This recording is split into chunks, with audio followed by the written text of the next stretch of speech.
seberat apapun ujian dan cobaan, seberat apapun kemaksiatan yang kita lakukan, satu hal yang jangan ditinggalkan, majelis ta'lim. Jangan tinggalkan majelis ilmu yang menerangkan tentang Allah, yang menerangkan tentang hadis-hadis Nabi, ya, yang menyebutkan tentang tafsir Al-Quran. Itu jangan pernah ditinggalkan. Karena yang bisa membuat Anda kembali dari kefuturan itu, yang bisa menumbuhkan kembali perasaan takut yang sudah dibabat habis ya karena kemaksiatan yang kita lakukan, itu adalah ilmu, itu majelisnya.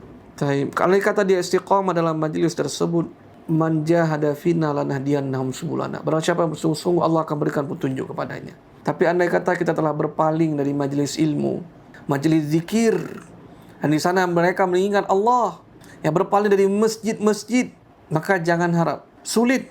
Ya, andai kata dia tidak menempuh perjalanan itu untuk menggapai hidayah